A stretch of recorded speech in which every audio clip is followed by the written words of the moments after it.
Hi guys, my name's Donnie. And I'm Matthew. And today we're reading The Human Chair. It's by Junji Ito and another guy. I don't know how to pronounce his name. It's very complicated. Edogawa Ranpo. There we go. I'm not sure who wrote the story though. I'm not sure if it's Junji Ito's art style, so I want to say he might have written it, but it's really well written, so that makes me feel like he didn't write it. It's a very concise, well put together story. So it doesn't seem like Junji Ito's style. Yeah, but it's also just like Junji Ito's stories usually have more of the supernatural in them. Yeah. And we're too lazy to like Google it for some reason. Like, who's this? Did he write it? Did he not? We don't care. No, it's not We're important. just gonna speculate. Yeah, but it starts off, there's this girl. She's an author. We don't know that actually in the beginning, or do we? I think we do. Because she says something about back pain, being an author, and that's why the guy launches into his weird story. This is the reason why I don't go into small stores that are empty. Because then they'll start talking to you. And then all of a sudden, you got a fucking human chair store. It's fucking weird. So anyway. Like, we went to this place for, like, they sell old-fashioned drinks. So they have, egg creams, and they have, like, old-fashioned cream soda with, like, different stuff in it. Their gimmick is that they don't do anything. Like, the guy, at least that's what the man who was eating cereal there. He was like, we don't do anything, like, we don't use any technology past, like, World War II. He's like, yeah, it's pre-World War II era. There's no chemicals and stuff. And I'm sitting there like, okay, that's great. Can I have my drinks, though? And then he gave us the drinks. They tasted like garbage, both of them. I got cream soda, and Donnie got lemonade. Tasted like garbage. I wish there were chemicals in them. Make it taste better. Well, the maple fudge was pretty good, even though it was super expensive. You had a tiny. You got it in one of those cups. They give you the dentist to like drink it and spit it out. Like, imagine like a ketchup thing full of fudge, and it was $2.10. I thought it was gonna be like a bar. Yeah, because it's like a fudge bar. You think fudge? You think like I'm not ready to pay $10 for a bar of fudge. It wasn't good enough for that. It was just like consolidated sugar. But anyways, this is not a review. The point is, don't go into stores where there are no people and there's just one old man eating cereal in the back. Yeah. In his pajamas too. So this girl doesn't follow our advice, and then the guy's like, I have a special chair. Yeah. I have the greatest chair in all the chairs. I'm gonna see. He's like, great, and then she's like, I'm gonna tell you a story about the chair, and I can just see her face like she wants to slowly die. And he brings her to a secret room with the chair in it, which is like the first red flag. Yeah. It's like he brings you to a separate room to show you a chair. There's no one else working here. There's no one else in here. Don't go to the chair. Okay, so he tells the story about the woman who originally had it. Yeah. She was a writer whose name was Tagawa Yoshiko. And one day, she gets this manuscript in the mail that she thinks is like a manuscript. Yeah. But it's written like it's a letter to her because it says like Madame. Yeah. Madame. And it talks about a very ugly carpenter who lives inside the chair of a female writer that he's in love with.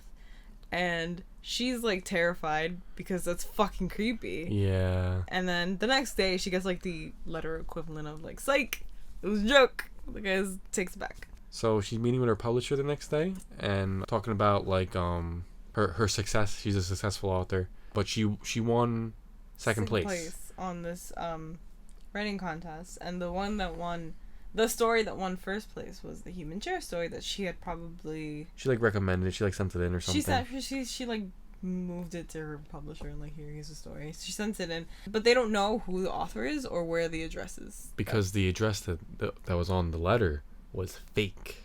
Yeah. So and she's freaked out because the armchair is the armchair that she owns. The one described in the story is the one that she has. So the next night she starts to hit the lantern. Starts hearing noises. Yeah. And then she gets creeped out. Her husband's like, it's probably just the servants, and she's like, nah, our servants don't move around that loudly. She's like, it's the chair. It's the chair. So her husband goes out and like goes and like hits the chair because she's like screaming and she's like an iron bar. He's like, you think there's something in this chair? Hi, bam, fa-pa. He wants some beats the chair, but no one stabs the chair, which is fine, but whatever. Yeah, but and then he's like, see, anyone was in the chair. But then she sees like the imprint of the face, and like she gets really scared, and I get really scared because it's scary. And then she gets another letter describing like the beating that her husband gave it, and you're not sitting on me lately. Yeah, she stops going in there, obviously. Yeah. And then he implies that her husband is unsupportive and like awful, and that like he needs to go. And he also implies that she can't live without the chair. She gets really I bring mad. out the best in you. Yeah, so she gets really upset, but she doesn't do anything like stab it or burn it or move it outside or try to get rid of it. But like, why wouldn't you? Like, if the chair is talking to you regardless, and she's clearly like well off, so why didn't she be like, hey, I don't like this chair anymore, get me a different one, burn this one, because I'm bored. But anyway, like her husband is kind of abusive though, but he doesn't want her to be a successful novelist. Yeah, so he comes home the next day like, ooh, you shouldn't be writing in, because she's only supposed to write in the chair when he's not home. Yeah, in the study when he's not home.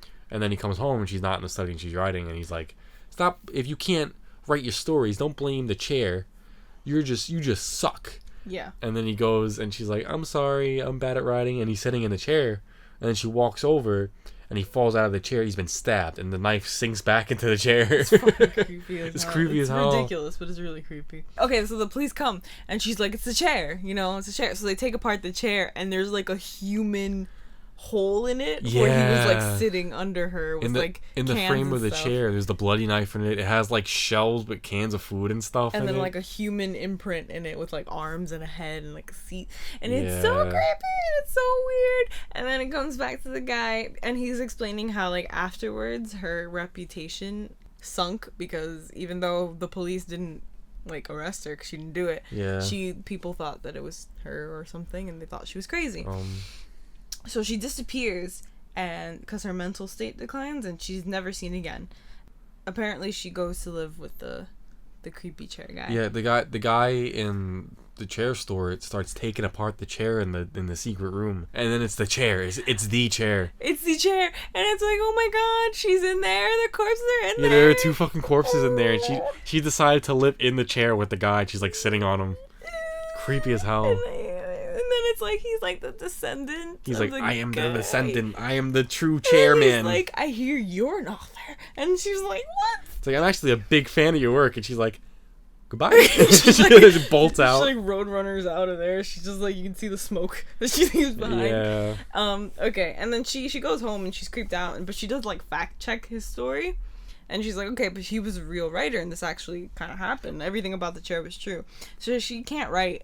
And then she gets a knock on the door. She opens the door, and it's like, delivery. It's the fucking chair. It's and she's chair. like, move. And she's it's like, move. I didn't order a chair like this. And the chair's moving. And that's where it ends. And it's so creepy, and it's so gross. And I love this one. So this one, I guess 5 out of 5 This gives 5 out of 5 for me.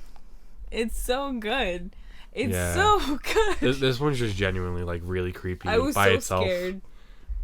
I was so scared. I was like, fuck my bed. I feel like that's part of like the thing that this manga does really well, in particular, that other ones don't. That the manga and books can't startle you. They can't startle you into being scared. Yeah. So they have to like genuinely creep you out. So we're sitting on a couch right now, like the thought that someone could be living in there is creepy as hell. It's so creepy, and this one really captures that. It's so creepy. It's so gross. Oh my god.